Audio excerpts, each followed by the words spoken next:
Triplets nagpalibre ng ice cream sa isang estranghero.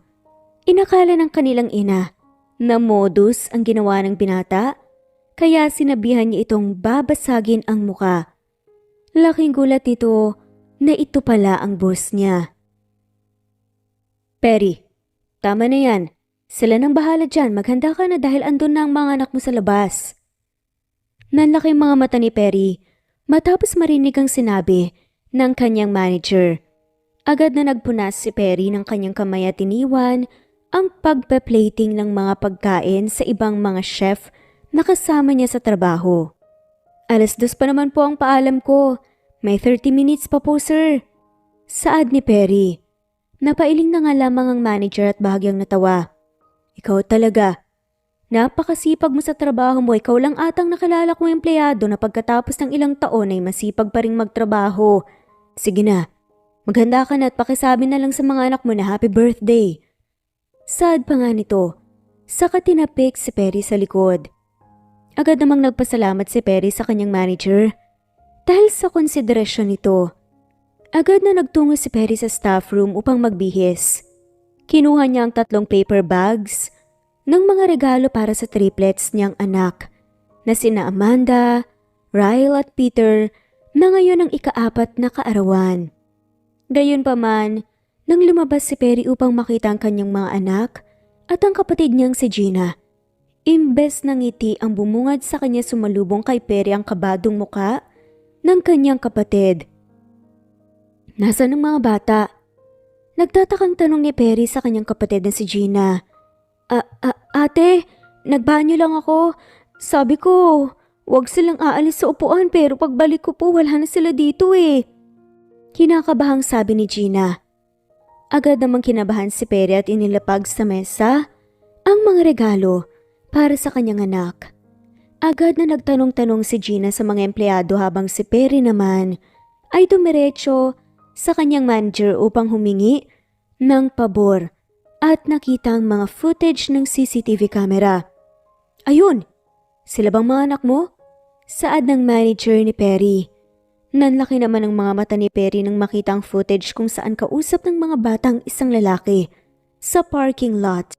Maya-maya pa bigla na lamang binuksan ng lalaki ang kanyang kotse at sunod-sunod namang pumasok ang triplets sa loob nito. Hindi na nagalinlangan pa si Perry at mabilis siyang tumakbo papunta sa parking lot at parang tambol na ang dibdib ni Perry sa sobrang kaba habang hinihiling na sana'y hindi pa nakaalis ang kotseng sinakyan ng kanyang mga anak. Tigil! Buong lakas ng sigaw nga ni Perry bago hinarang ang sarili niya sa kotse na pinaandar na sana. Kumunot ang noon ng lalaking nagmamaneho. Nang biglang, Mommy! Masayang saad ng mga inosenteng bata na nasa loob. Hoy, ilabas mong mga anak ko. Kung ayaw mong ibato ko to sa kotse mo. Nanlaki mga mata ni Dave nang makita ang malaking bato na hawak ni Perry. Napakamot na lamang siya ng kanyang ulo sa kalumabas sa kanyang kotse. Baliw ka ba, miss? Inis na tanong pa ng binata. Anong baliw? Anak ko yung mga nasa loob ng kotse mo, ba't ang lakas naman talaga ng loob mo? Ng mga masasamang loob ngayon. Kahit tirik ang araw, nagtatangka pa rin ako midap ng mga bata. Napatras ang lalaki dahil sa labis na pagtataka. Silang nakiusap sa akin na sumakay at bilhan sila ng ice cream. Kalmadong saad ng lalaki. Tingin mo mukha ba akong kidnapper? Napatingin naman si Perry sa lalaki mula ulo hanggang paa. Gwapo ito at mukhang professional kung manamit. Pero sa panahon ngayon, lahat ng pagpapanggap ay ginagawa na ng mga scammer at masasamang loob. May mabiktima lamang. At sinong matinong tao naman ang magpapasakay ng mga bata at dadalhin sila paalis nang hindi sinasabihan ng mga magulang ng mga bata? Alam mo, kabisado ko na yung mga modus nyo. Alam mo na hindi ka panipaniwala ang dahilan mo. Marahas na nagmarcha si Perry palapit sa kotse. Dahil sa kaguluhan nagsimulang magtipon ng mga tao upang manood sa kanila.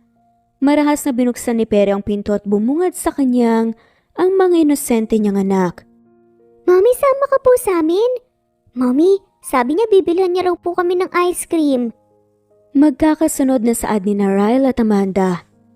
Samantalang si Peter naman ay tahimik lamang na nakaupo at mukhang nadamay lang rin sa pagiging maligalig ng kanyang kakambal. Mga anak, baba na kayo. Kami na lang ni Tita Gina nyo ang bibili ng ice cream para sa inyo, ha? Saad ni Perry. Pero Mommy, masarap daw po doon sa alam niya. Nahihiyang sabi ni Peter dahilan upang manlaki ang mga mata ni Perry at mas lalong mainis kay Dave. Maging ang tahimik niyang anak ay naloko ng binata. Lumabas na kayo dyan. Mariing saad na lamang ni Perry na may halong pagbabanta. Dahil tuon ay agad namang nagsilabasan ng mga bata sa kotse. Agad silang lumapit sa kanilang Tita Gina, habang si Perry naman ay lumapit kay Dave. Kapag nakita ko pa ulit ang mukha mo, babangasan na talaga kita para hindi mo na magamit pa yung mukha na yan para manloko. Banta ni Perry bago ito umalis. Mommy, sorry na po, wag ka na po sad. Ikaw kasi yun naman, di. Ikaw ang nagsabi sa kanila na sumama tayo. Ikaw din naman sabi mo, gusto mo lang ice cream. Sagutan ng mga triplets. Napahilot naman si Perry sa kanyang noo. Amanda, Ryle, tama na, mag-aaway pa ba kayo? Hindi ba dapat mag-reflect na lang kayo sa nagawa ninyo at mag-promise na hindi nyo na ulit gagawin yon? Napayo ko ang magkakapatid. Napalingon kay Peter at tahimik lamang na kumakain ng cake. Mommy, si Peter po ang unang lumapit po dun sa lalaki. Sad nga ni Amanda. Nagtaka naman si Perry at likas sa tahimik at mahiyain kasi si Peter. Kaya naman hindi kagad siya niniwala sa sinabi ni Amanda. Peter, totoo ba? Marahang tanong nga ni Perry. Tumango naman si Peter at napayuko. Opo, sorry po Mommy, maganda po kasi ang kotse niya. Sad pa ng bata. Napakamot na lamang ng ulo si Perry.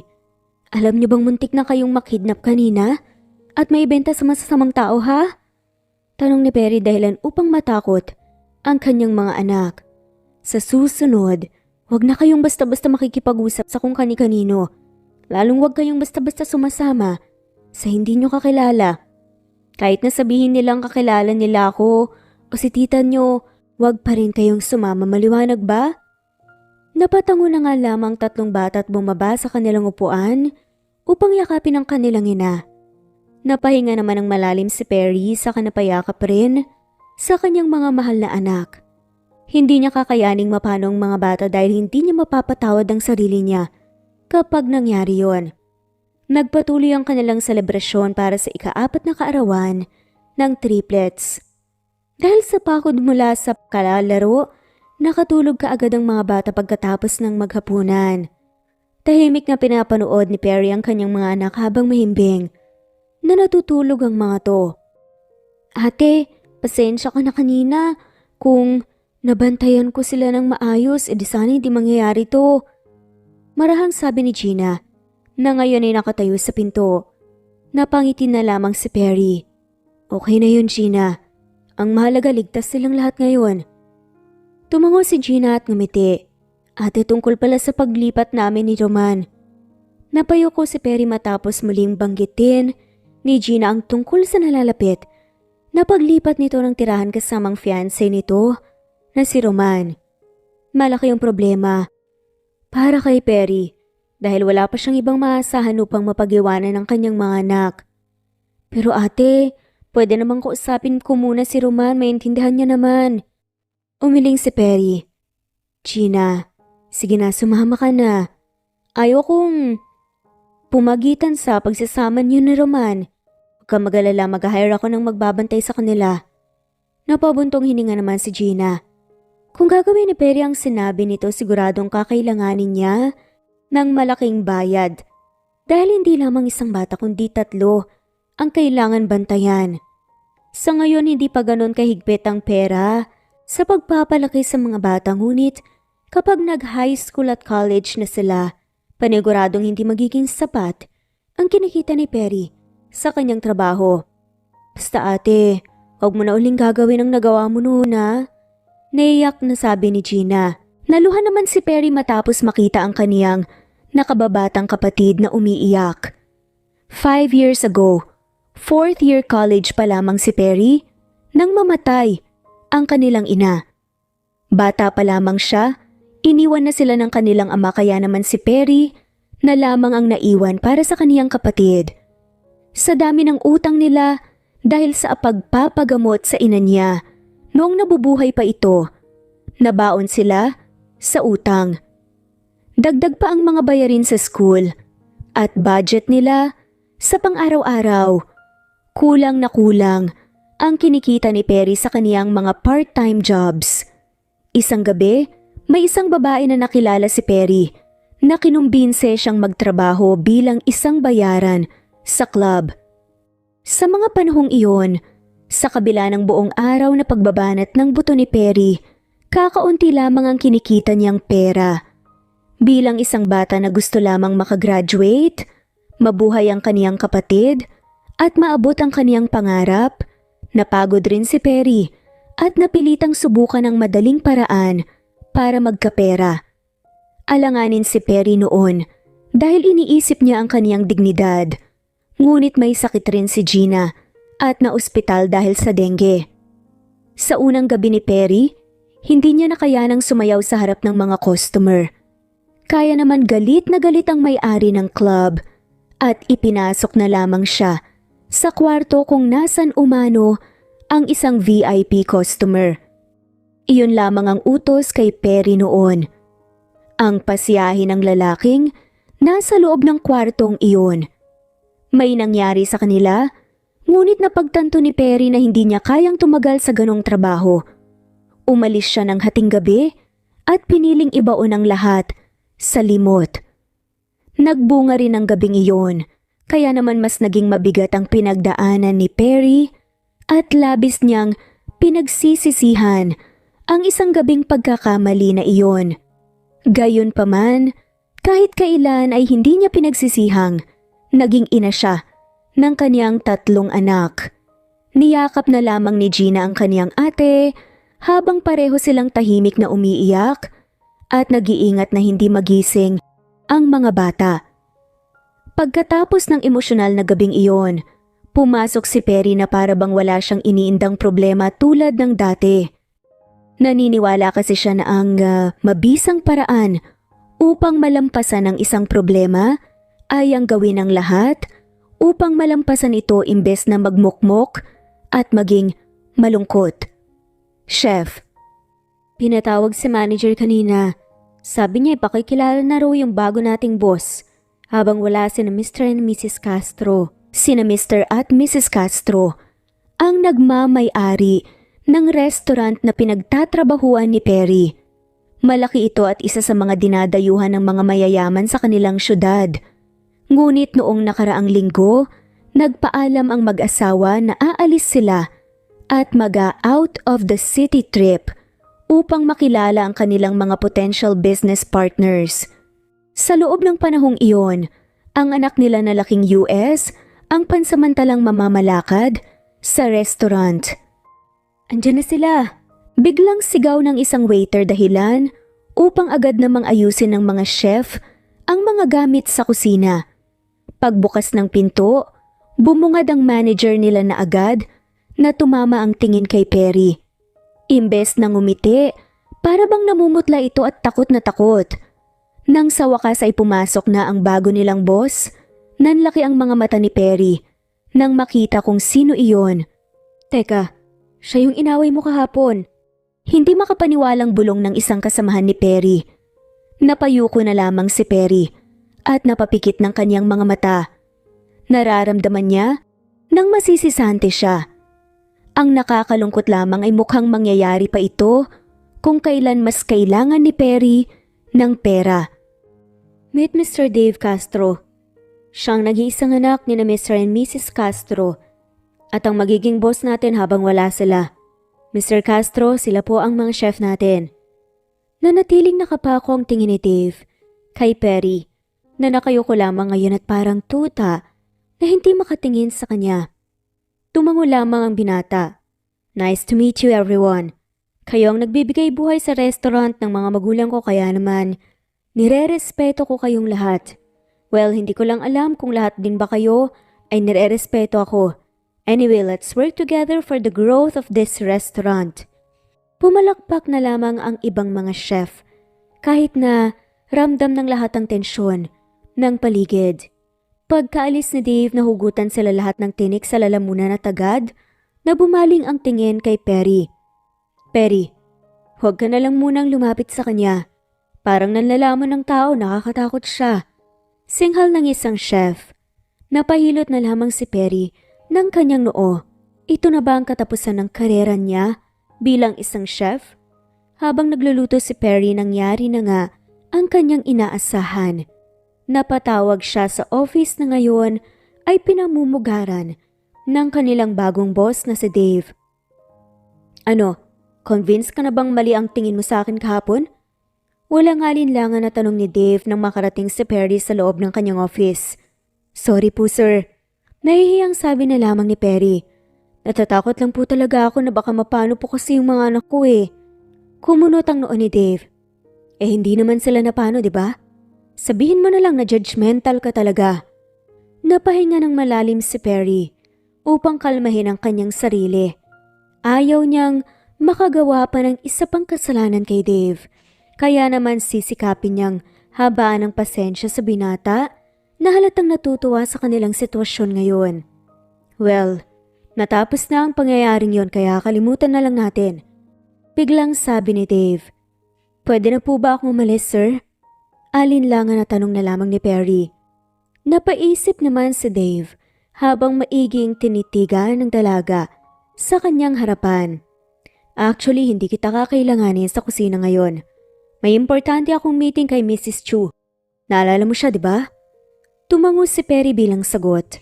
Si Mrs. Chu ang isang VIP customer ng kanilang restaurant. Sa nalalapit nitong kaarawan, ang kanilang restaurant ang napili nitong mamahala sa mga pagkain. Malaki ang babayaran ni Mrs. Chu kaya naman napaka-importanteng maging perfect ang lahat ng putaheng ihahanda nila. Mas maganda kung may kasama akong chef. Sa totoo lang, hindi ako ganun kagaling na magluto kaya baka hindi ko maintindihan kung ano ang mga gusto ng VIP clients natin. Pero sir, hindi po ba mas mabuti kung si head chef po ang isasama nyo? Katwira naman ni Perry. Ipinag-cruise ni Dave ang kanyang mga braso sa kamapang asar nang umiti kay Perry. Kailangan siya ngayon dito sa restaurant dahil maraming reservations ngayong araw. Makausap ko na rin siya at nasabi niyang ikaw ang pinakamaasahan sa lahat ng mga chefs na hinahawakan niya. Hindi naman alam ni Perry kung ano ang una niyang dapat na maramdaman. Masaya siya dahil nalaman niyang nakikita pala ng head chef ang kanyang mga efforts sa trabaho. Ngunit hindi ikinatutuwa ng dalaga ang marinig ito sa ganitong sitwasyon at manggaling pa mismo kay Dave. Sige po sir, anong oras po tayo alis? Tanong ni Perry. Ngayon, tipid namang sagot ng binata. Bahagyang napaawang ang bibig ni Perry ngunit agad rin naman siyang nahimasmasan dahil wala na nga siyang magagawa at kailangan niya namang masanay sa ugali ng kanyang bagong amo. Isinakay ni Dave si Perry sa kanyang kotse. Ito rin ang pamilyar na kotseng sinakyan ng kanyang mga anak. Oh, parang hindi ka komportable ah. Tanong pa ni Dave habang nakafocus lamang sa daan. Pasensya na po sir, hindi lang po ako sanay na isinasama po ako sa mga importanteng meeting sa VIP clients. Sagot naman ng dalaga. Pero saan po tayo pupunta? Dagdag pa na tanong ni Perry. Dahil sa familiar na daang kanilang tinatahak. Hindi na nakasagot pa si Dave dahil ihinininto na nga nito ang kanyang kotse sa harap ng isang pampublikong paaralan. Andito na tayo. Dito na gayang makipagkita si Mr. Chu. Napalingon naman si Perry sa paligid. Dahil ang kinaroroonan nila ngayon ay ang paaralan ring pinapasukan ng kaniyang mga anak. Nabuhayan ng loob ang dalaga dahil sa kasabikang makita ang kaniyang mga anak. Napansin naman ito ni Dave at agad na nahulaan ang dahilan kung bakit umaliwalas ang mukha ni Perry. Ngunit hindi nila maaaring unahin ang paghahanap sa mga anak ng dalaga dahil importante ang kanilang meeting. Nagtungo sila sa office, kung saan naroon lamang si Mrs. Chu at umiinom ng tsaa. Marahan itong ngumiti sa kanila at inaya silang maupo. Nasa opisina sila ngayon ng pangalawang anak ni Mrs. Chu na siyang principal rin ng eskwelahan. Habang kausap nila si Mrs. Chu, sinikap ni Perry na hindi ipakita sa kanilang importanteng kliyente ang kaniyang kaba. Sa kabilang banda, confident namang nakikipag-usap si Dave at ang binata pa ang nagdadala ng kanilang usapan. Bagong mukha itong kasama mo, Dave. Nasaan si Ramon? Marahang tanong naman ni Mrs. Chu. Saka ngumiti kay Perry. Tinutukoy naman ng donya ang kanilang head chef. Kailangan siya ng restaurant ngayon dahil sa dami po ng reservations. But worry not, Mrs. Chu. Chef Perry is very competent at siya rin ang nirekomenda ni head chef na sumama sa akin ngayon. Tumango-tango si Mrs. Chu at ngumiti. Nagpatuloy naman ang kanilang usapan tungkol sa mga pagkain. Pagkatapos ng isang oras, natapos rin sa wakas ang kanilang pag-uusap. Parang may humigop sa energy mo ah. Para kang lantang gulay ngayon. Dagdag ni Dave kay Perry habang naglalakad sila palabas ng building. Bumuntong hininga si Perry. Nakaka-drain po yung meeting natin kanina, sir. Halos hindi ako makahinga ng maayos dahil sa takot. Kapag naman may tinatanong si Mrs. Chu sa akin, todo kontrol ako sa sarili ko para hindi ako mautal. Napailing na nga lamang si Dave at bahagyang tumawa. But you did a great job. Hindi ka nautal at hindi ka nagmukhang kabado. Wika pa ng lalaki. Nang biglang, Mommy, Mommy! agad na umaliwalas ang mukha ni Perry nang marinig niyang mga pamilyar na boses na yun. Nagkaroon kaagad ng energy ang dalaga upang salubungin ang mga napaka-cute na anak. Kasunod naman nila ang kanilang tiya na si Gina kasama ang nobyo nitong si Ramon.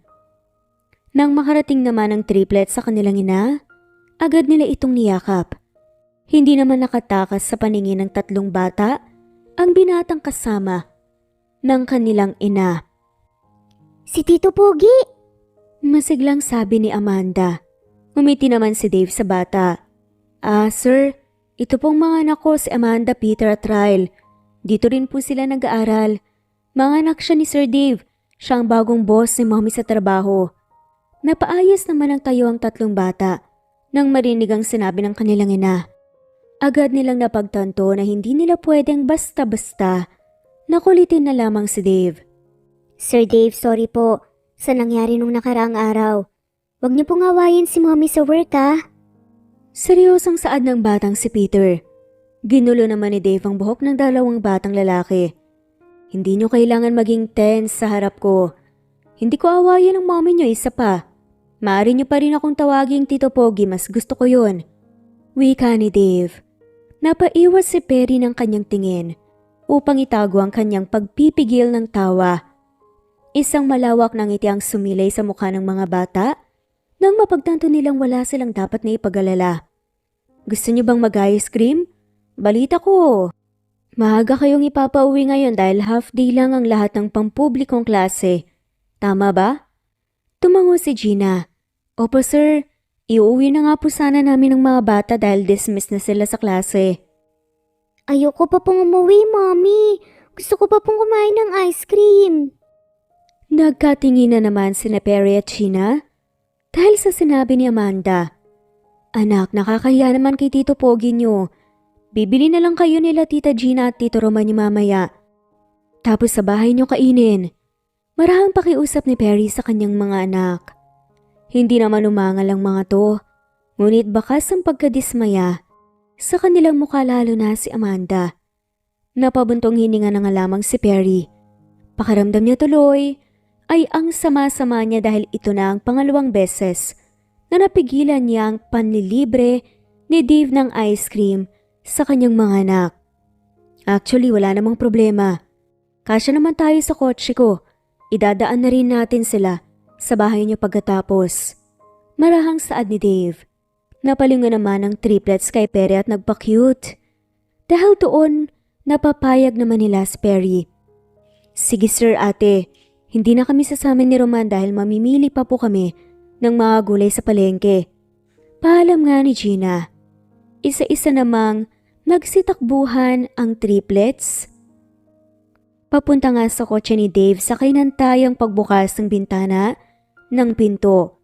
Tahimik lamang na nanonood si Perry habang inaasar ni Dave ang kanyang mga anak. Ibang-iba kasi ang boss niya ngayon kumpara kanina na tinatangkapan nitong asarin ang dalaga. Gayunpaman hindi rin nararamdaman ni Perry na nagpapanggap lamang si Dave. Mommy, hindi ka pa papasok? Takang tanong ni Ryle sa kanyang ina. Maging si Dave ay nakatingin lamang sa dalaga habang hawak niya ang pintong binuksan niya para sa dalaga. Natauhan naman si Perry at agad na napasampa sa kotse. Naupo ang dalaga sa backseat dahil nagsiksikan sa front seat ang kanyang mga anak kasama si Dave na nagmamaneho. Ang kaninang tahimik na biyahe nila ay umingay ngayon dahil sa kadaldala ng bata. Tito Pogi, may asawa ka na po ba? Cute na tanong ni Amanda. Wala akong asawa, single pa ako. Sagot naman ni Dave. Single rin po si mami namin eh. Pwede po ba kayo na lang po mag-asawa?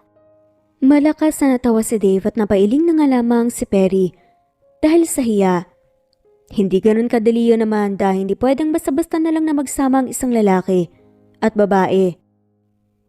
Ganun po ba? Oo, sa pag-aasawa dapat mahal mo ang kinakasama mo at handa kang manatili sa tabi habang buhay.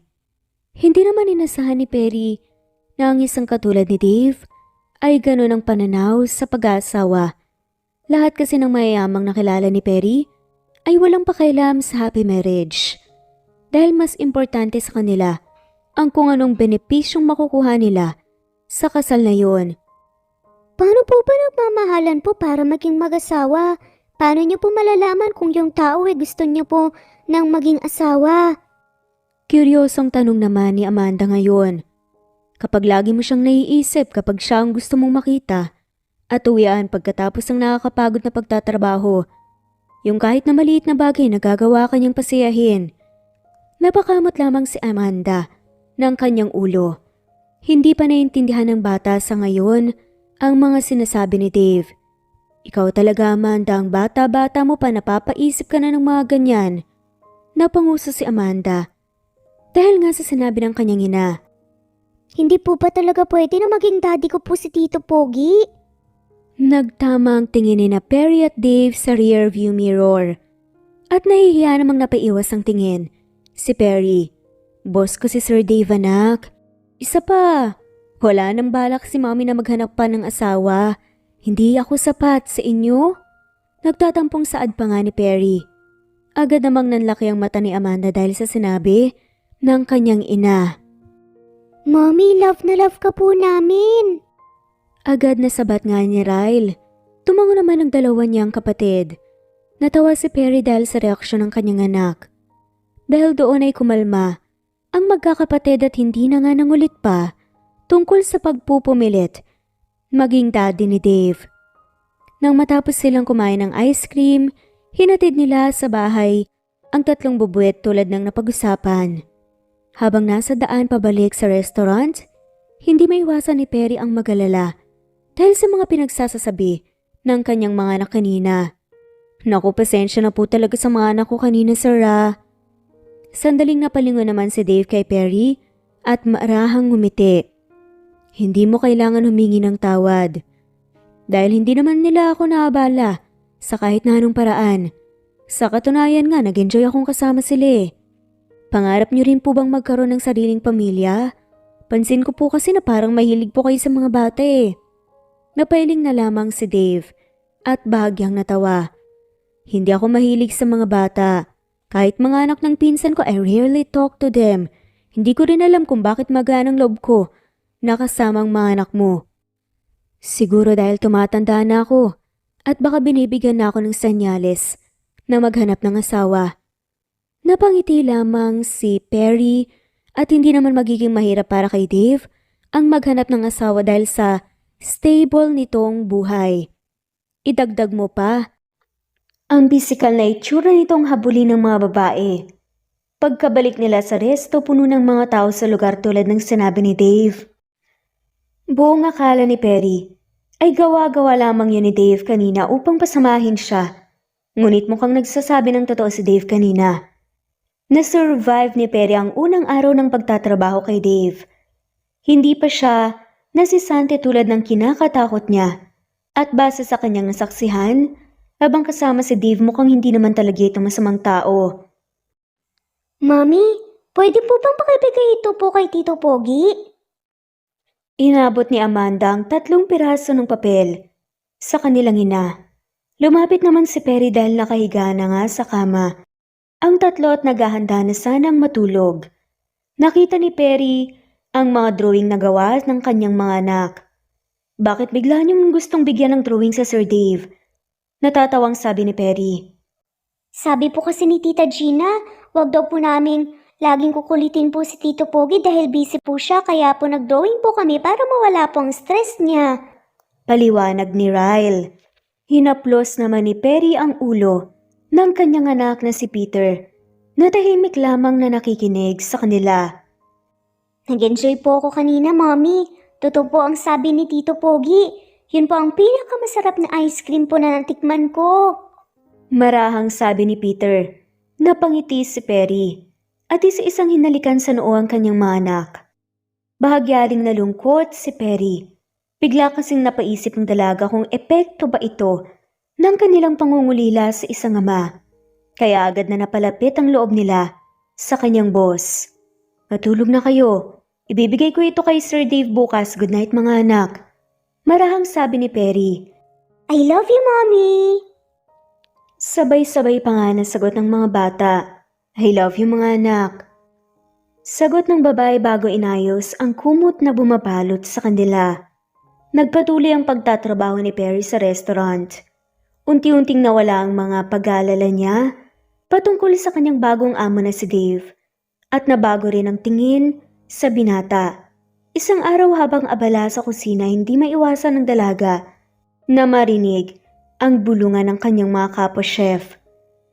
Ang hirap lapitan ni Sir Dave, no? Kanina habang kausap ko siya halos hindi ako makahinga sa sobrang pagiging seryoso niya. Ang sungit. Napaisip si Perry. Totoo naman ang sinasabi ng kanyang kasamahan. Ngunit hindi naman talaga masungit si Dave. Lalo kapag nasa labas na ng trabaho. Strikto lamang ito kapag nasa trabaho sila. Ikaw Perry, ikaw ang laging nauutusan ni Sir Dave at ikaw lagi niyang hinahanap kapag may kailangan siya. Alam namin yung tungkol sa dati niyang pag-away. Pinapahirapan ka ba niya? O pinagsasabihan ng masasama? Napailing na nga lamang si Perry at napangiti bilang sagot. Kung makikita lamang ng kanyang kasamahan ng kanilang boss, sa tuwing kasama nito ang triplets malamang ay magbabago rin ang tingin nila. Hindi naman. Mabait naman si Sir Dave. Sagot na lamang ni Perry dahilan upang magulat ang kanyang mga kasamahan. Nang biglang, Perry, pinapatawag ka ni Sir Dave. Sigaw ng manager nila habang nakasilip sa pinto ng kusina. Agad namang nagpunas si Perry ng kanyang kamay at dali-daling kumilos papunta kay Dave. Nang makarating siya, ang unang napansin ni Dave ay ang magulong itsura ni Perry. Nagkaroon kasi ng ilang mansya ang pagkain sa uniforme ni Perry na hindi maprotektahan ng apron. Pasensya na po sir, hectic po kasi sa kusina kanina parang may gera po sa dami ng bisita natin ngayong araw. Nahihiyang sabi ni Perry. Nang mapansin niyang nakatingin si Dave sa kanyang uniform. Tumango si Dave. I'm sorry kung napatingin ako. Wala naman akong masamang intensyon na bigla lang ako pero naiintindihan ko naman. Expected na marami tayong customers ngayon dahil February 14. Tumango si Perry at ngumiti. Bigla namang napatayo si Dave at napaayos ng kanyang suot na polo. Nagpaalam na ako kay head chef. Gusto sana kitang isama sa lakad ko ngayon. Tumango si Perry at muling ngumiti. Hindi na ito bago sa kanya dahil sanay na nga siyang dinadala siya ni Dave sa kung saan-saang meeting kasama ang kanilang mga kliyente. Pero hindi related sa trabaho ang ilalakad natin ngayon. Wika pa ng binata. Namuo naman ang pagtataka sa mukha ni Perry. Po, saan po tayo pupunta? Napakamot ng ulo si Dave na para bang alinlangan siyang sabihin. Ang dahilan, may kapatid ako na kahapon pa ako pinipilit na magdala ng isang chef sa bahay. Gusto niyang mag-bake ng cookies para sa aming lahat. Ngayong Feb 14, sa bahay kasi walang makakatulong sa kanya dahil may kani-kanilang mga trabaho ang mga chef doon. Actually, nagtatampo na nga siya ngayon dahil kahapon dapat ang usapan namin pero nakalimutan ko. Agad namang lumambot ang puso ni Perry matapos marinig ang sinabi ni Dave. Okay lang ba sa'yo kung dadalhin kita sa mansyon ng mga magulang ko? Okay lang po, sir. Masiglang sabi ni Perry. Magbibihis lang po ako, sir. Wika ni Perry at agad na nga siyang pinayagan ni Dave na umalis. Nang makabalik si Perry, agad silang umalis at nang tungo sa mansyon ng pamilya ni Dave. Pagkarating nila sa loob, ay sinama naman ni Dave si Perry papunta sa kwarto ng kapatid nitong si Diana. Nang buksan nila ang pinto, nadatnan nilang nakabalot si Diana sa kumot at walang interes na lingunin ang kaniyang kuya. Habang nasa biyahe sila kanina, nagbahagi na ng ilang impormasyon si Dave tungkol sa kaniyang kapatid. 14 na taong gulang si Diana at nag-aaral sa California. Ngunit madalas itong umuwi dahil nangungulila ito sa kaniyang pamilya. Pinag-iisipan rin nilang ilipat ito ng eskwelahan dito sa Pilipinas nang sa ganun ay hindi na ito magpapabalik-balik sa ibang bansa at sa Pilipinas. Diana, hindi pa naman tapos ang Valentine's Day. May kasama akong chef ngayon. Magaling to at alam kong matuturuan kanya ng maayos. Malambing na saad ni Dave. Napalingon naman si Diana nang marinig niya ang sinabi ng kaniyang kuya. Ngunit hindi ito tumingin kay Dave, kundi kay Perry na nakatayo lamang sa gilid ng kaniyang kama. Tumayo si Diana at lumapit kay Perry. Hindi ka girlfriend ni kuya? Masuring tanong ni Diana. Naku po, hindi. Chef lang po ako sa restaurant na may-ari niyo. Agad namang sagot ni Perry. Gumuso si Diana at lumingon sa kaniyang kuya. Hindi naman maintindihan ni Perry kung ano ang nangyayari dahil parang nag-uusap lamang ang magkapatid gamit ang kanilang mga mata.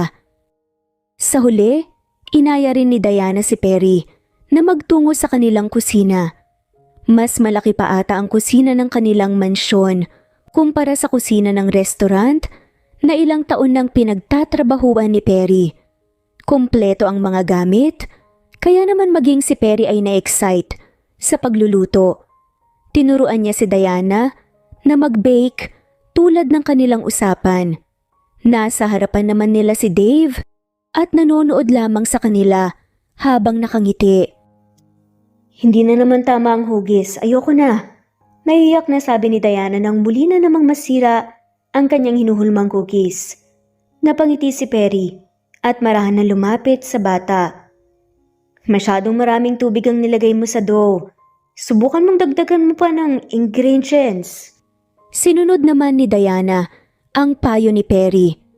Maya-maya pa, isang malawak na ngiti ang sumilay sa mukha ng dalagita.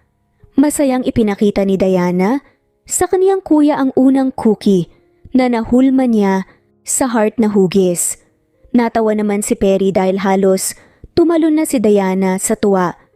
Ganito rin siya noong tinuturuan siyang magluto ng kaniyang ina noong bata pa siya. Ayan, ihintay na lang natin na tumunog ang oven. Saad ni Perry kay Diana na hindi maalis ang tingin ngayon sa oven. Nang maluto na ang kanilang ginawang cookies, agad na lumapit sina Diana at Perry sa oven. Ngunit nagulat ang dalaga nang pigilan siya ni Dave na buksan ang oven. Ako na, mainit pa yan. Marahang saad ni Dave. Napaatras naman si Perry dahil doon at hindi niya mawari kung bakit may kakaiba siyang naramdaman sa kanyang dibdib. Oh my G, ang sarap! Masayang sabi ni Diana.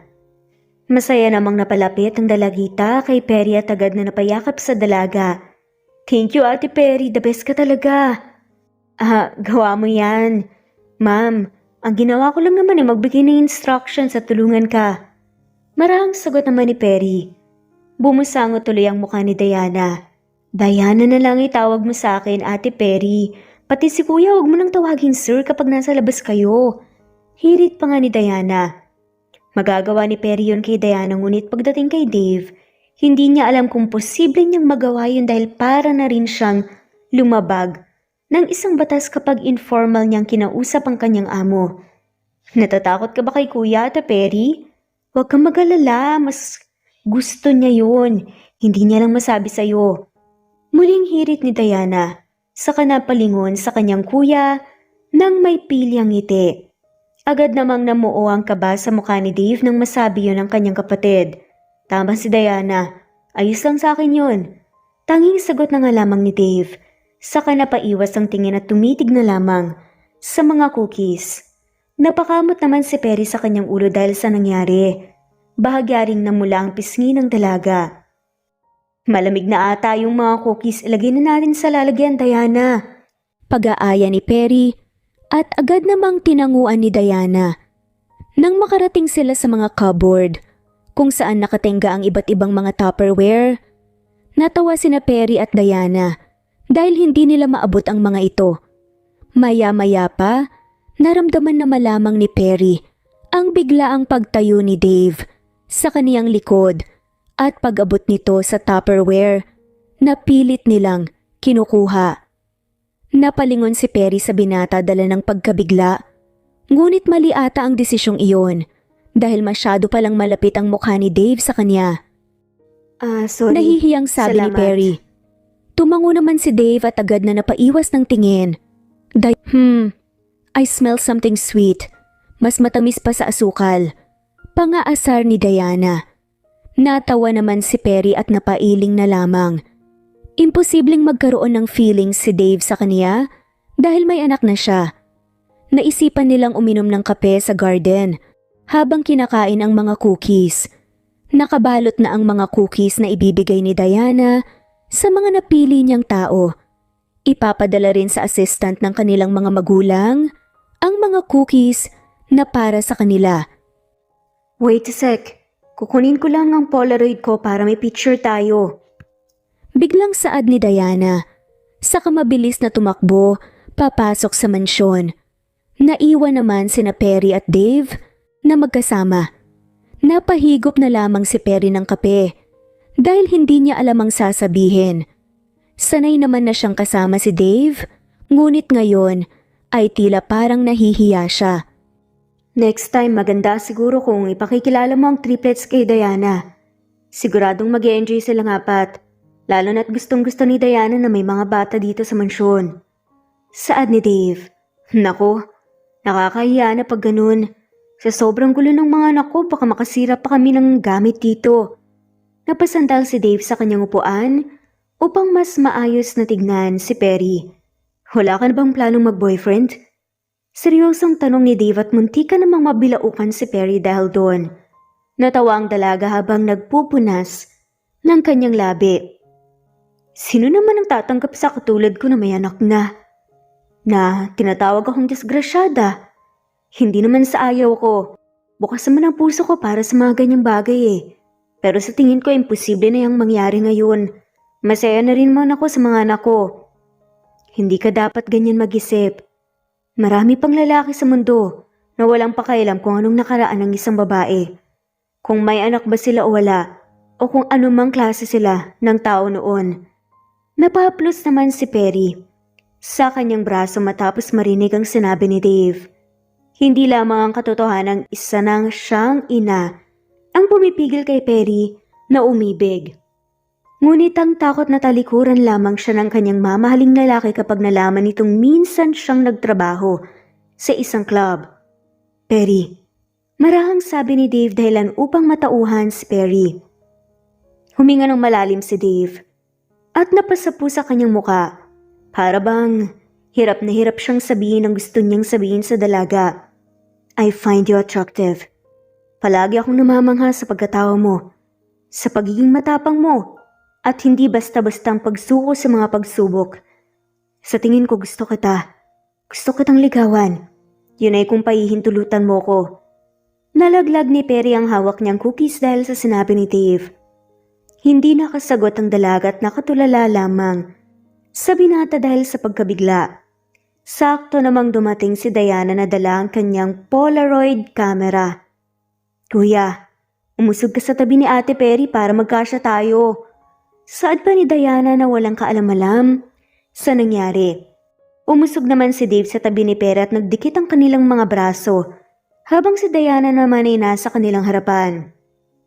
Matapos siyang kumuha ng isang litrato, tumayo si Diana at iniharap nga ang kamera kina Dave at Perry. Smile! Biglang saad pa ni Diana. Dahil sa gulat parehong hindi nakapag-post ng maayos sina Dave at Perry. Ang epic naman ng mukha niyo dito. Para kayong nakakita ng multo ah. Natawa si Dave habang hawak ang litrato nila ni Perry. Cute nga eh. Sabi ng lalaki dahilan upang manlaki ang mata ng kanyang kapatid. Natauhan naman si Dave at agad na napaiwas ng tingin. Pagkatapos sila magmerienda inabutan ni Diana ng mga cookies si Perry. Ang dami naman ata nito. Takang sabi pa ni Diana. Sabi ni Kuya may 3 ka daw na anak ate, kaya dinamihan ko para mag-enjoy din sila. Masayang saad ni Diana. Marahang hinawakan ni Perry sa ulo si Diana. Salamat Diana, siguradong magugustuhan nila ito. Sumakay na si Perry sa kotse. Matapos pagbuksan ng pinto ang dalaga, nagtungo na nga rin si Dave at nagpaalam na sa kanyang kapatid. Habang nasa biyahe sila, walang nagtangkang magsalita dahil sa hiya. Babalik ka pa ba sa kusina? Pwede ka nang umuwi kung gusto mo, pagod ka na ata. Saad ni Dave kay Perry nang makarating sila sa kanyang office. Hindi na po. Mahaba po ang oras bago ang out ko. Tutulong na lang po ako sa kusina. Saad ni Perry at nagmamadali na nga sana nga alis nang bigla siyang hawakan ni Dave sa kamay upang pigilang umalis. Yung tungkol sa sinabi ko kanina, seryoso ko doon Perry. Saad ni Dave, sabay sabing, pumapayag ka ba naman ligaw ako sa'yo? Ha? Hindi ko alam. Pakiramdam ko hindi ako karapat-dapat para gustuhin mo, sir. Dave ang itawag mo sa akin kapag wala tayo sa trabaho o wala tayong ibang kasama. Panlilinaw naman ng binata. Bakit ako? Ang dami namang iba dyan ah. Nahihiyang sabi ni Perry. Because you're special. I mean it. Sabi ko nga diba may mga lalaki pa sa mundo na hindi tumitingin sa ibang mga bagay maliban sa totoong pagmamahal. Isa ako dun, Perry. Napayuko si Perry at napapikit na nga lamang. Mukhang hindi na rin niya kaya pang pigilan ang sinisigaw ng kanyang puso. Sige, pumapayag na ako manligaw ka. Sagot ng dalaga na siyang nagdala ng isang matamis na ngiti sa mukha ni Dave.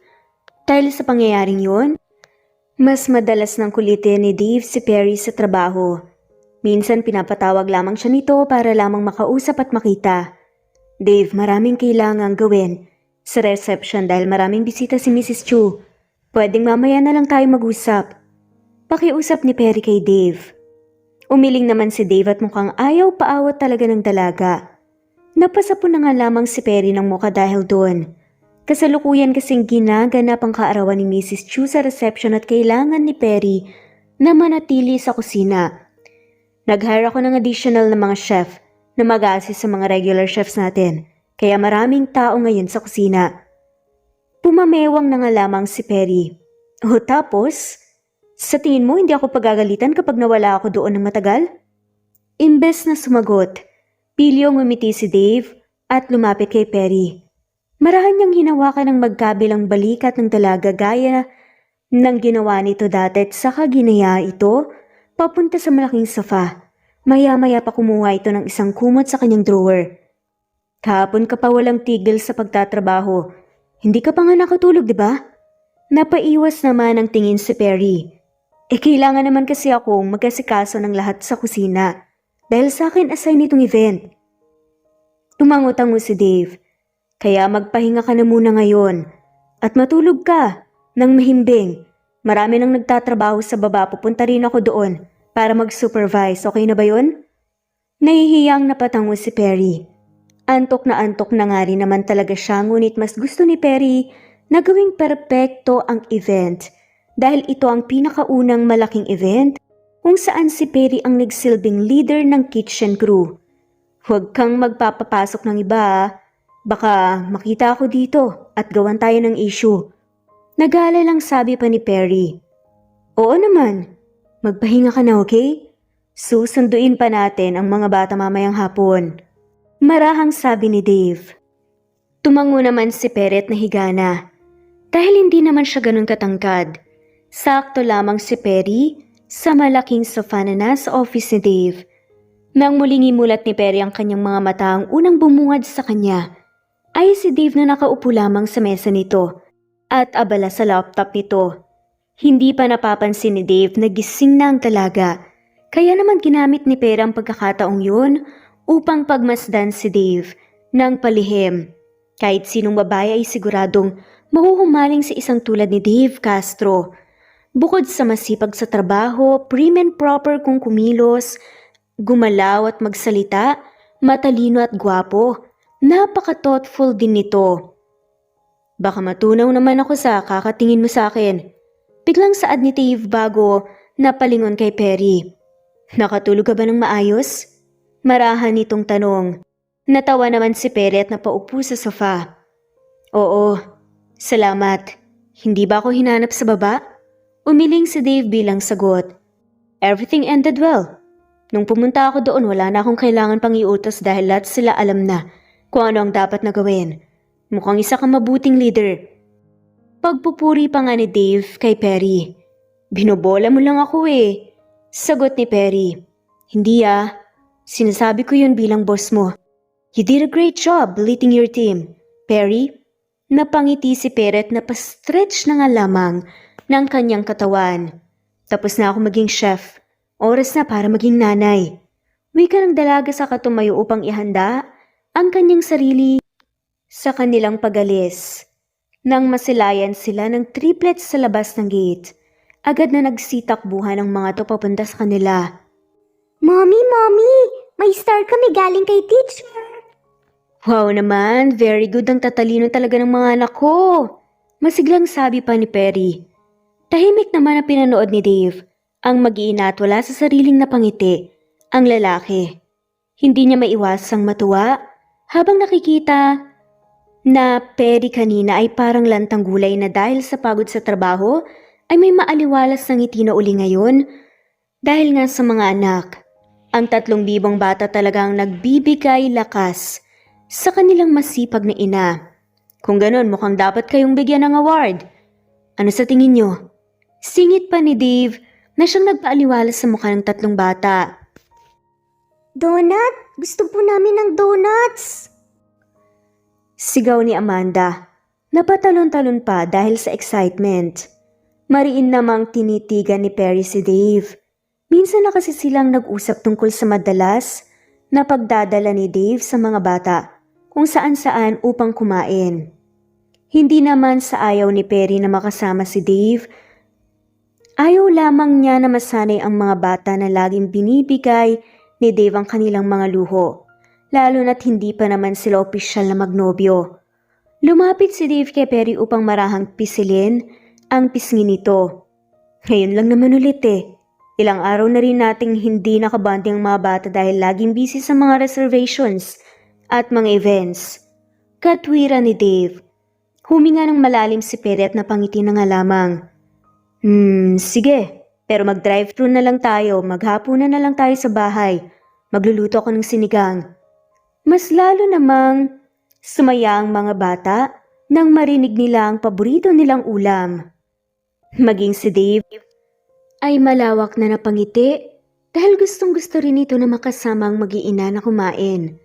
Ngunit bago pa man sila makasakay ng kotse ni Dave, isang puting kotse ang bigla na nga lamang pumarada sa kanilang harapan. Natigil si Dave nang makita niya ang pamilyar na kotseng nasa kanilang harapan. Maya-maya pa ay bumaba nga ang heavy-tinted na bintana at nanlaki ang mga mata ni Perry nang makita niya sina Mr. and Mrs. Castro sa loob.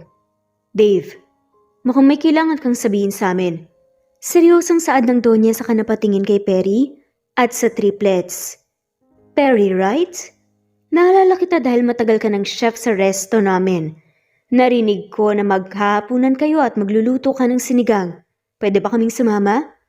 Napaawang ang bibig ni Perry dahil sa sinabi ni Mrs. Castro.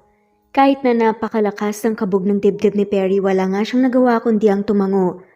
Sumunod ang mag-asawa sa kanila patungo sa bahay nila Perry. Pasensya na po, medyo maliit lang po kasi itong bahay namin eh. Nahihiyang saad pa ni Perry sa mag-asawa. Itinaas ni Mr. Castro ang kanyang palad. Don't worry about it, ha. Saad nito. Si Mrs. Castro naman nabala sa paglingon-lingon sa paligid.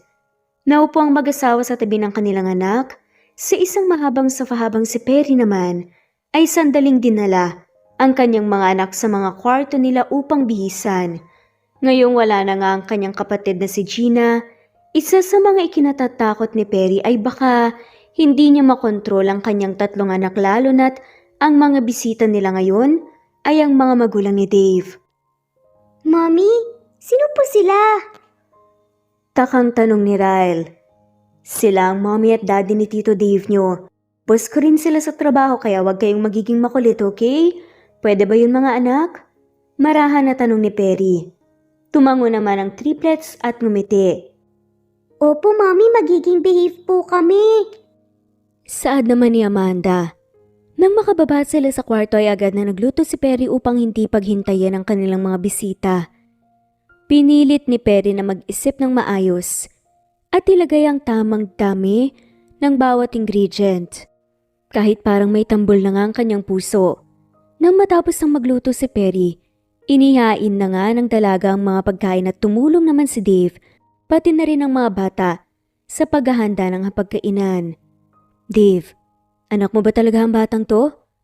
Hindi pa nakakahigop ng sabaw si Perry ay nabilaukan na nga siya dahil sa diretsahang tanong ni Mrs. Castro. Ma, hindi po. Nahihiyang sagot naman ni Dave. Bakit mo naman natanong yan, Amelia? Paano naman magkakanak si Dave? Lulung nga yan sa trabaho. Katwira naman ni Mr. Castro sa kanyang asawa. Inilahad ni Mrs. Castro ang kanyang kamay sa gawin ni na Peter at Ryle. You can't blame me. Akala ko anak sila ni Dave.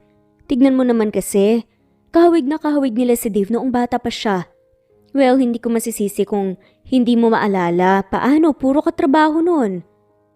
Napalingon naman si Mr. Castro sa kanyang mga kasama sa hapag dahil sa paninermo ng kanyang asawa. Mapa, sa ibang bahay po tayo. Marahang singit ni Dave.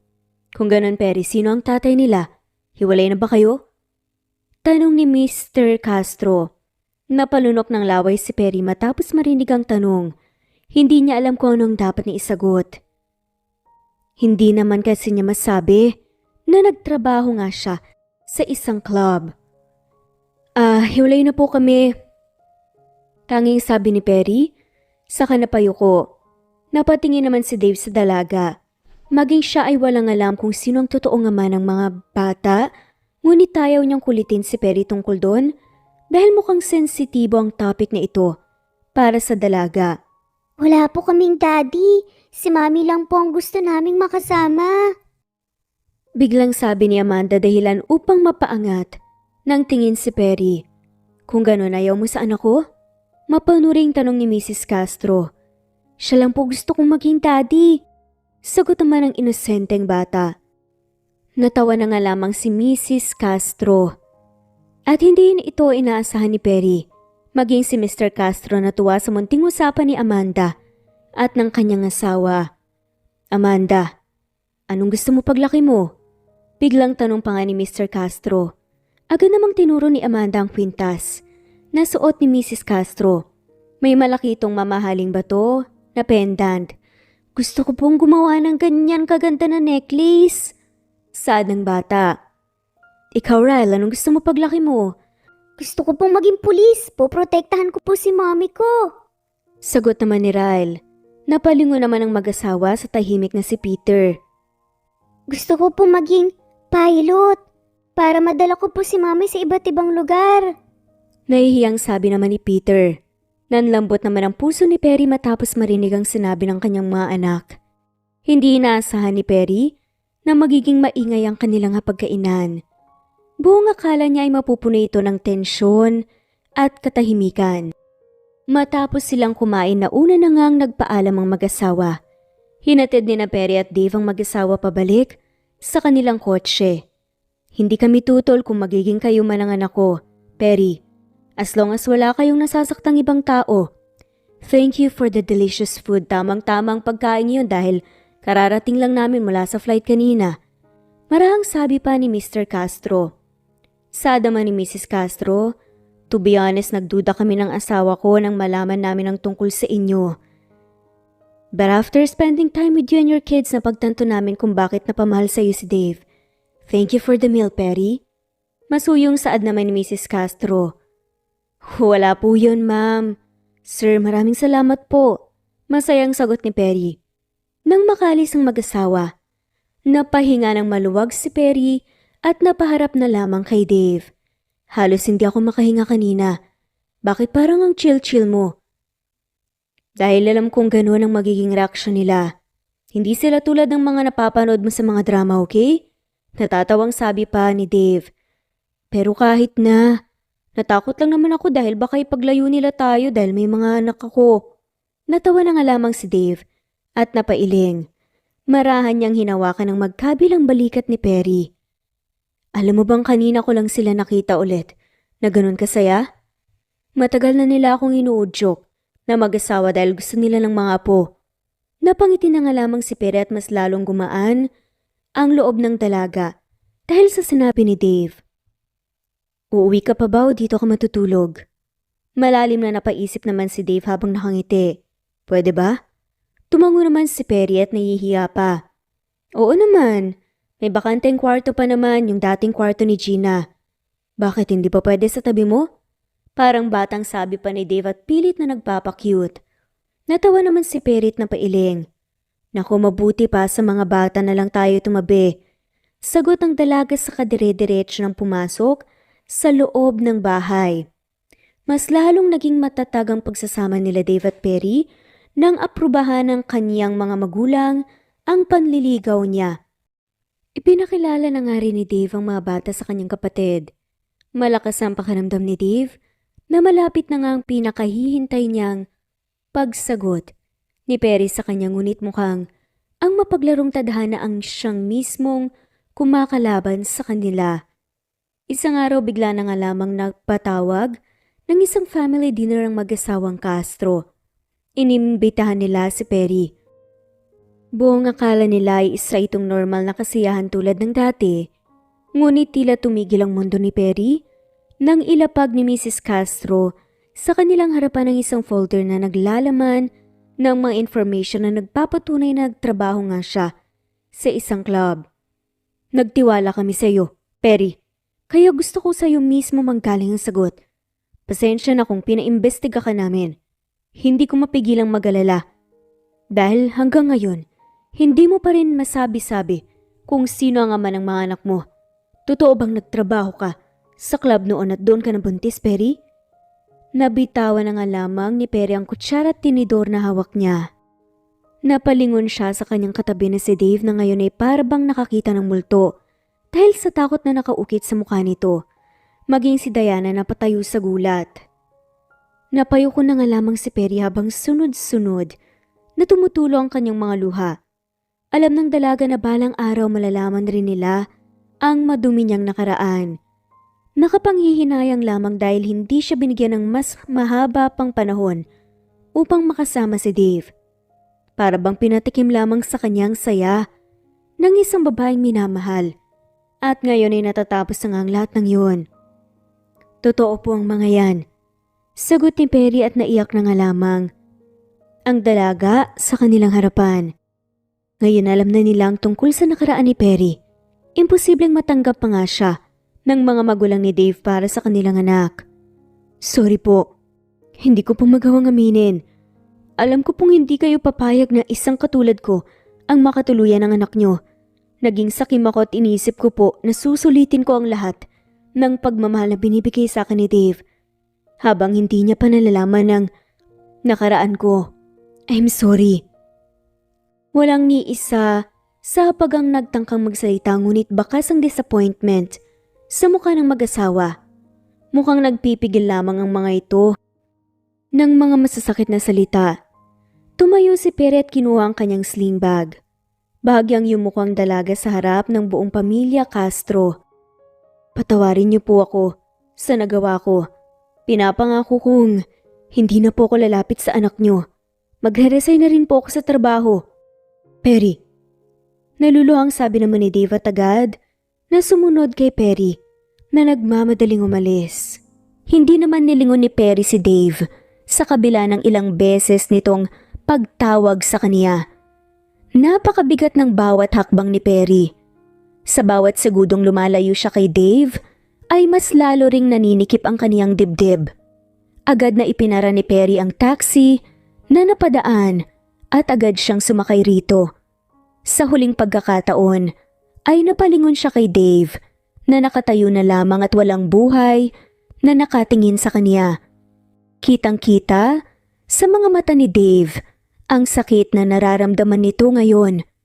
Isang marahang ngiti ang ginawad ni Perry sa binata hanggang sa tuluyan na itong nawala sa kaniyang paningin. Nagpatuloy naman sa pag-iyak si Perry at nang makarating siya sa kanilang bahay ay agad itong napansin ng kaniyang kapatid. Nahiningan niya ng pabor na bantayan ang mga bata habang wala siya. Ate, umiiyak ka ba? Tarantang tanong nga ni Gina. Nasaan ang mga bata? Tulog na sila ate. May ginawa ba sila sa'yo? Imbes na sumagot ay naiyak na nga lamang si Perry sa bisig ng kanyang kapatid. Nalaman ng mga magulang niya na nagtrabaho ako sa club noon. Saad ni Perry. Agad namang naluha si Gina matapos marinig ang durog na boses ng kanyang kapatid. Ate, I'm sorry. Kung hindi ako nagkasakit noon, hindi mo yun gagawin. Saad pa ni Gina. Saka naiyak na rin. Agad namang natigil si Perry sa pag-iyak upang punasan ang luha ng kanyang kapatid. Ano ka ba? Andyan ka na naman eh. Hindi mo nga yun kasalanan, desisyon ko yun. Umiling na nga lamang si Gina. Nako, ikakasal ka na iyakin ka pa rin. Masaya na ako na naranasan kong pagmamahal at aruga ni Dave. Sadyang may mga bagay lang talaga na hindi pwedeng maging sa atin dahil masyado silang valuable. Baka hindi talaga kami para sa isa't isa. Pagkatapos ng gabing yun, pasimpleng tumabi si Perry sa kanyang mga anak. Niyakap na lamang niya ang mga bata habang tahimik na umiiyak hanggang sa makatulog na nga lamang siya. Kinabukasan tanghali na nga nang magising si Perry at bumungad sa kanya ang 3 anak na mukhang inaabangan siyang magising. Nako, mag-alas 7 na pala. Pasensya na mga anak. Hindi ako nakapagluto ng breakfast nyo. Tarantang sabi ni Perry sa kaagad na napabangon. Mommy, kumain na po kami. Marahang sabi naman ni Ryle. Bakas ang lungkot sa mukha ng mga bata dahilan upang muling mapaupo si Perry sa kama. Bakit ganyan ang mukha nyo? May nangyari ba? Mommy, bakit ka po umiiyak? Malungkot na sabi ni Peter. Hindi ako umiiyak, na puwing lang si Mommy.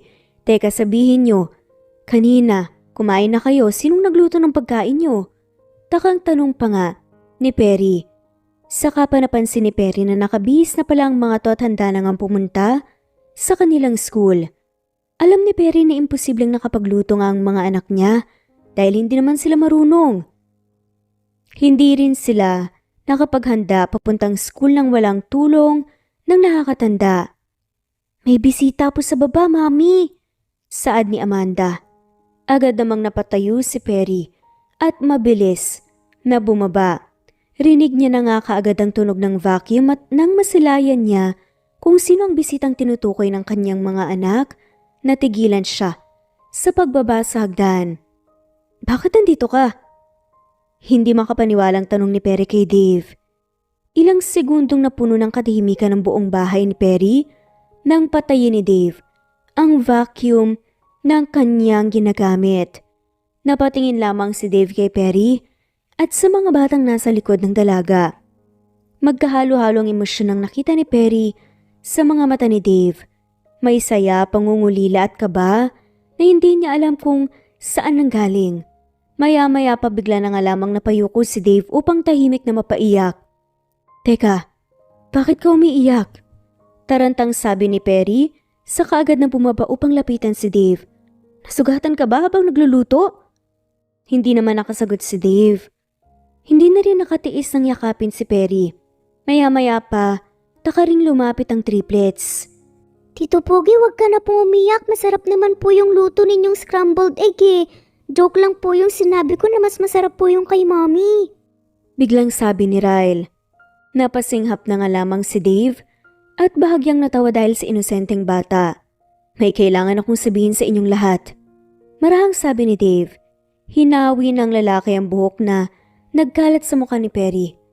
Agad namang namula sa hiya ang dalaga dahil bagong gising lamang siya. Niwalang pang-ayos ang muka. Perry, nung gabing nagtrabaho ka sa club, nandun din ako at naglasing kasama ang pinsan ko. Agad na nanlaki yung mga mata ni Perry nang marinig niya ang sinabi ni Dave. Nung gabing yun may babaeng nagtrabaho sa club na pinapasok ko sa kwarto ko. May nangyari sa amin at hindi ko na uli siya nakita pa kahit ilang beses kong sinubukan na bumalik sa club at hanapin siya. Hindi pa natatapos ang sinasabi ni Dave, ay agad nang may namuong luha sa mga mata ni Perry. Ikaw yun, Dave? Hindi makapaniwalang sabi ni Perry at tumango ang lalaki. Ngumiti sa kabila ng luha nitong nagbabad siya. Kung ganun, napatingin si Perry sa kanyang mga anak. Ako ang daddy nila. Marahang dugtong ni Dave sa sinabi ni Perry at tuluyan na nga siyang naiyak. Nanlaki ang mga mata ng triplets matapos marinig ang pag-amin ni Dave. Totoo po ba? Ikaw pong daddy namin, yung totoo po naming daddy? Hindi mapakaling tanong ni Amanda. Lumuhod si Dave upang maging kapantay ang mga bata. Tumango ito bilang sagot at ngumiti. Mahigpit na niyakap ni Dave ang mga bata at habang nanunood naman si Perry, ay hindi niya maiwasang maging emosyonal. Ilang taong nawala si Daddy. Alam kong marami akong pagkukulang pero babawi ako. Hindi na ako mawawala sa tabi niyo. Promise yan mga anak. Marahang sabi pa nga ni Dave habang yakap pa rin ang tatlong bata. Dahil sa pangyayari ay nagsimula namang maiyak ang mga bata at tugunan na nga rin ang yakap ng kanilang ama. Pagkatapos ang malaking revelasyon, kinailangan nilang pansamantalang putulin ang masaya nilang reunion dahil kailangan na ngang ihatid ang mga bata sa kanilang paaralan. Naisipan naman ni Dave na dalhin si Perry sa isang paborito niyang cafe. Hindi lamang kasi masarap ang kanilang mga gawa. Napakaganda rin ang kanilang location. Presko ito at may magandang view ng paligid, tamang-tama sa mga taong hindi magulo ang isip at mabigat ang pakiramdam. Paano ang mga magulang mo, Dave? Alam ba nila? Tanong nga ni Perry sa lalaki. Lumapit si Dave kay Perry na nakatayo sa terrace at dinadama ang hangin. Hinawakan niya ang kamay nito. Hindi pa nila alam na ako pala talaga ang ama ng mga bata. Paano mo nga pala nalaman na ako yung babae? Takang tanong ni Perry. Pumunta ang kapatid mo kagabi sa mansyon kasama ang fiancé niya. Sinabi niyang lahat sa akin. Nagpatawag kaagad ako ng mga tao para i-double check. Pero sobrang saya ko sa nalaman ko. Gusto kong ipagsigawan. Pero kailangan ko muna kayong makausap. Paano kung ayaw pa rin nila sa akin? Paano kung hindi nila matanggap ang mga bata? Ayokong masaktan ng mga bata. Ayoko silang itakwil ng sariling pamilya. Marahang inilapat ni Dave ang kanyang daliri sa labi ni Perry upang pigilan ito sa pagsasalita at pag-overthink. Hindi mangyayari yan. Sigurado kung hindi mangyayari ang lahat ng masasamang naiisip mo. At kung mangyari man, hindi ako papayag na bigla mo uli akong iwan tulad ng ginawa mo kagabi. Saad ni Dave. Saka marahang ngumiti. Maya-maya pa humugot ito ng kung ano sa kanyang bulsa at hinarap ang isang singsing kay Perry. Napatras ang dalaga dahil sa gulat. Wala naman kasi sa expectations niya na agad-agad na mag-propose si Dave. Ngunit heto na nga at nakaluhod na ang lalaki sa kanyang harapan. Napalingon si Perry sa paligid. Ngayon ay gets niya na kung bakit walang ibang customer maliban sa kanila. Habang pinapanood nga kitang umalis kagabi para akong unti-unting nadudurog. Doon ko tuluyang napagtanto kung gaano kakahalaga sa buhay ko, Perry. Mahal na mahal kita at hindi ko na kaya na muli pa tayong magkalayo. Gusto kong bumuo ng isang masayang buhay kasama ka. At sisikapin ko nga na mangyari yun anuman ang pagsubok na humarap sa atin. Perry, will you marry me? Yes, oo, magpapakasal ako sa'yo. Agad na sagot nga ni Perry sa kapinanood si Dave na isuot sa kanyang isang napakagandang singsing. Pagkatapos nung tumayo si Dave at mahigpit, naniyakap si Perry bago naglapat ang kanilang mga labi. Habang nasa daan, hindi maiwasan ni Perry na mapangiti sa tuwing nakikita niya ang singsing na nasa kanyang daliri. Hindi ko alam na ganito pala kasayang maging engaged. Saad pa nga ng dalaga kay Dave na nagmamaneho ng kotse. Napangiti naman si Dave. Marahan namang inabot ni Dave ang kamay ni Perry at hinalikan ang likod ng palad nito. Everything will work out. Wala kang dapat na ikatakot dahil nandito ako. Saad pa ni Dave.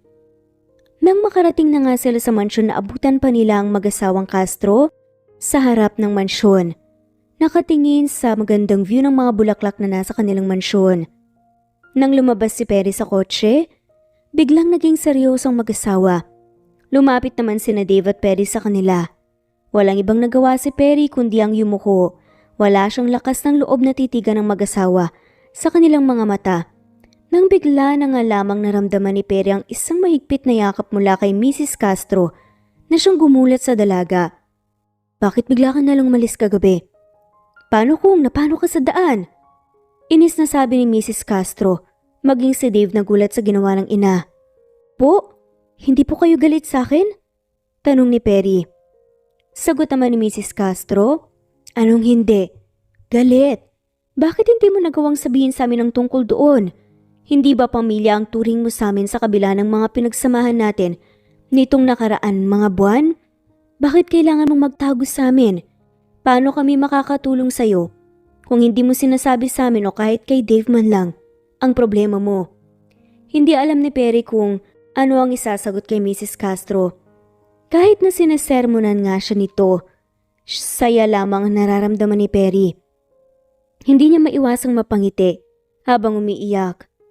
Akala ko po galit kayo sa akin at ayaw niyo po na dumikit ako sa anak niyo. Wika ni Perry at naiyak. Sa harap ng mag-asawa na parang isang bata. Marahang tinapik-tapik ni Mr. Castro ang likod ni Perry. Malamang mahirap ang mga pinagdaanan mo habang lumalaki ka. Hindi mo na kailangan balikan ng mga ala-alang yon, Perry. Pasensya na kung noongkat pa namin ang bagay na gusto mo na sanang kalimutan. Napalingo naman si Perry kay Dave. Maya-maya pa bigla na nga lamang hinawakan ni Mrs. Castro ang kamay ni Perry na may sing-sing na ngayon. Dave, bakit ngayon ka lang nag-propose? Magang-maga pa ang mata ni Perry paanong mga pictures niya? Napakamot naman si Dave ng kanyang ulo. Wala pong nag-picture sa amin. Napahilot na nga lamang si Mrs. Castro nang marahas na hinampas sa braso ang anak. Alam mo bang importanteng moment to? Hindi mo man lang naisip na mag-hire ng photographer. Natawa na nga lamang si Perry dahil sa sitwasyon ng mag-ina sa kanyang harapan ngayon. Okay lang po yun habang buhay pong nakaukit sa mga alaala namin ang pagkakataong yun. Marahang sambit ni Perry. Masyado atang atat si Dave dahil ayaw ka nga ng pakawalan, Perry. Wika ni Mr. Castro dahilan upang mapaiwas ang tingin.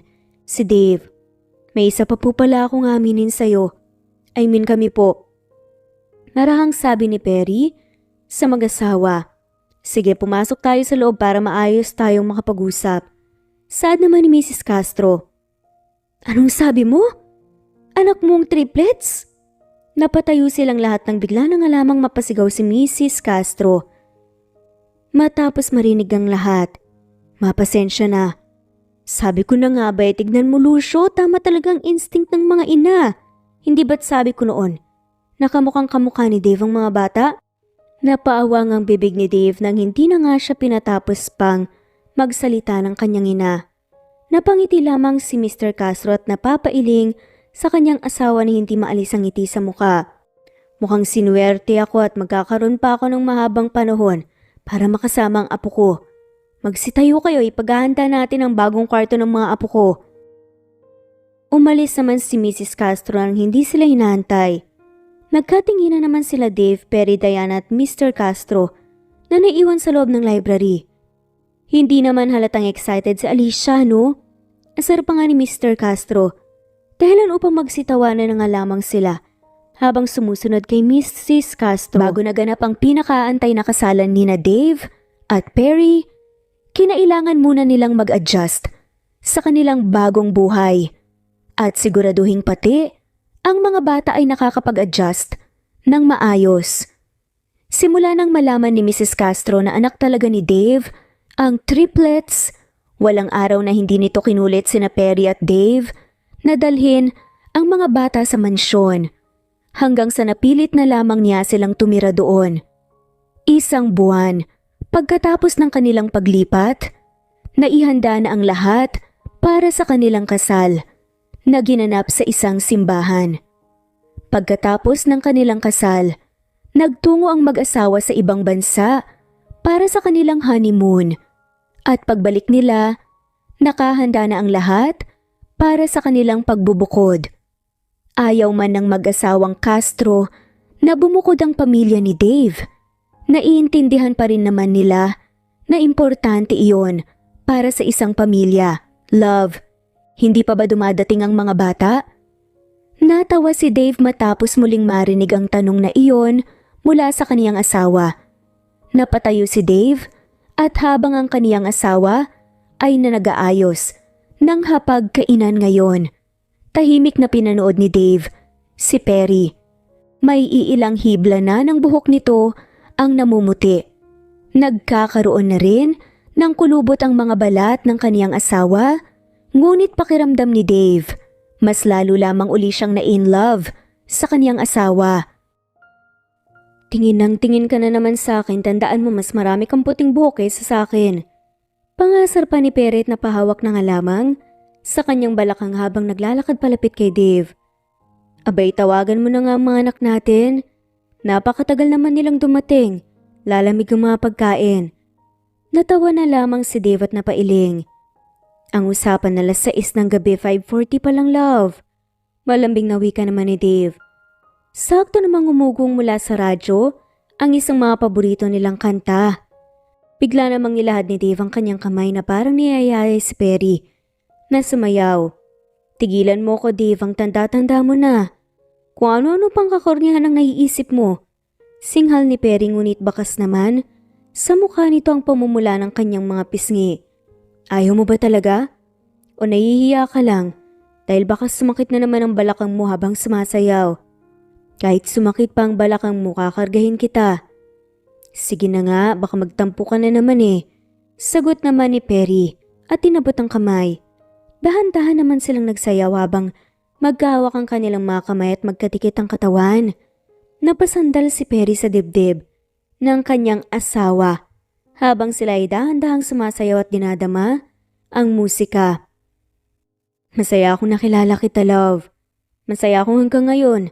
Kahit na humihina na ang mga kasukasuhan natin, ikaw pa rin ang kasama kong sumayaw ng ganito. Napangiti na lamang si Perry habang naririnig ang sinabi ng kanyang asawa. Maraming salamat sa hindi pagsuko sa akin noon at hanggang ngayon. Maya-maya pa umalingaw-ngaw ang tunog ng pagbukas ang pinto at agad namang naabutan ng kanilang mga anak ang sitwasyon ng mag-asawa. Wow, mukhang nakaka-istorbo ata kami ah. Saad nga ni Amanda habang hawak-hawak ang kamay ng kanyang 3 anak. Natawa si Ryle at si Peter at napailing. Mommy, Daddy, sana naglock po kayo ng pinto. Pangasar naman ang bunsong anak na si Dahlia. Ewan ko sa inyo, pumasok na nga kayo nang makakain na tayo. Natatawang sabi na nga lamang ni Perry at lumapit ang triplets at niyakap ang ina. Isama niyo naman kami sa sayaw niyo, Mommy. Saad ni Ryle. Teka, umalis kayo, hindi ako makahinga. Saad na nga lamang ni Perry habang pinipilit na magpigil nga ng tawa. Dahil sa kanilang sitwasyon, hirap na hirap silang gumalaw at sumabay sa musika. Ngunit panay naman ang kanilang tawanan. Napailing na lamang si Perry at napapikit na lamang habang dama niya ang yakap ng kaniyang mga anak, apo at asawa. Naramdaman niya ang marahang paghawak ni Dave sa kaniyang kamay. masasabi ni Perry na ito na ang klase na buhay na hiniling niya noon. Buong akala niya, titigil na ang buhay niya sa kalbaryo at paghihirap hanggang sa biniyayaan siya ng mababait na anak at isang napakabuting asawa na hanggang ngayon ay nanatili pa ring totoo sa mga pangako nito sa altar noong kanilang kasal. Kung maaari lamang tumigil ang oras, ayaw na ni Perry na matapos pa ang masayang oras na ito habang yakap niya ang mga taong bumubuo sa kaniyang buhay. Isa lang ang tanging hiniling niya sa Diyos noong mga oras na iyon, na patuloy silang bigyan ng ganito kasayang mga alaala. At kung dumating man ang oras na kailangan na nilang magpahinga ni Dave, sana ay patuloy na gabayan ng Diyos ang kanilang mga anak at apo. At dito na nga po nagtatapos ang kwentong pagmamahalan ni na Perry at Dave. Maraming salamat po sa lahat at sana okay lang po kayo sa sitwasyon ngayon na mabagyo. Thanks for listening. God bless and shout out po sa mga sumusunod. Mary Rose Carillo Jesusa, Enday Samante, Enday Lebra, Yolanda Tejida, Honey Villasenor, Tessie, Marichan, Ann Mariano, Wilma Guzman, Gabrielio, Liu, Maria Rica Natividad, Melanie Juan, Anita Hernando, Teresita Arevalo, Raquel Magno, Carmencita Falcon, Flordet, Nat Green Fax, Luz Templo Nuevo, Teresita Schmid, Flor Cabrera, Virginia Salazar, Luz Templo Nuevo, Leia, Madeline Tagle, Wilma Villafuerte, Isaac Ablon, Menchita de Belen, Federico, Mercy Edrosolo, Fe, Adamson Machas, Quinciano Ebas, Eli Ramirez Elizabeth Quilas, Harem Ruhi, Julius Edna Romero, Charlie Angelina Samia, Emma Gadiano, Rosemary Vasquez, Lisa, Estelita Mahia, Elvi Candontol, Corazon Danke of University of Eastern Philippines University, Teresita, Neil Bacolor, Evangeline Zamora, Charlie Jane Clemente, Susan Upaga, Susan Rodrigo, Fred Deliza de Guzman, Juby Hernandez, Helen Murillo, Edarlina Fahil, Rosie, Juliet Kaday, Kuya Atok, Betty Losnong, Crescen, Susana, Tessie Rumbawa, Lovina Galang, Aida Jurado, Emily Kinlog, Mirna Hamero, Liz Berito, Gabrielio, One Spotify, Imelda Fortes of Columbus City, Larry Malapaya, Dance, Remy's Life Official, Ellie Evangelist Anderson, Choi Choi, Ri, Jasmine Baya, Jerowina Aquino, Emeguba, Marilyn Babula, Shane Villarmino, Beth Sardina, Gabriel, Nino Regidor, Mel Abrogar, Rosemary Vasquez at shoutout na rin po sa lahat ng mga walang sawang sumusubaybay. Maraming salamat po. Veronica Briseño, Violeta Murillo, Teresita, Teresa Bulie, Christine Flores, Nesbeth Hanaban, Flor Salvalion, Kuwait, Raquel Labay, Kuya Atok, Lani Pardillo, Eva Violeta, Presbyteres Rose, Amy Regalado, Teresita, Pres Cavilla Havana, Precious, Lilian, Nobebe, Eli Evangelista Andersen, Marziel Arcillas, Rosemary Palaganas, Rose Martinito, Ding, Lege, Alexa Gomez, Jomira Bueno, Amy Fenovares, Irma Emma, Lali, Emralino, Tortillas Gaming, Matea Estrera, Annalie Flor, Rosemary Tinito, Rosemary Palaganas,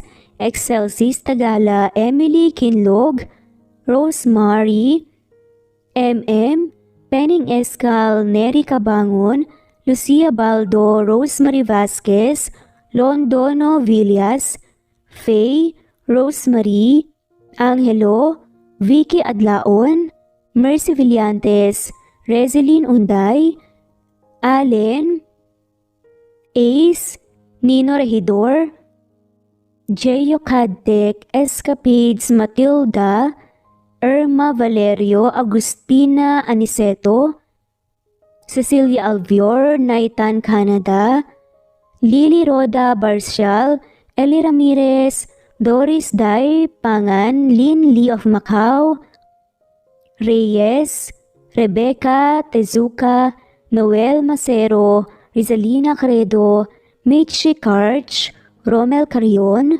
Juliet Panlilio, Lynn, Merlilyn Zenny Marion, Benoni Anya Lucas from Bacolod City, Merlina Aparata, Annalyn Nantes, Flordette, Lorena Utod, Faye, Anita Hernando, Rochan Rodriguez, at shoutout na rin po sa lahat ng mga walang sawang sumusubaybay. Maraming salamat po.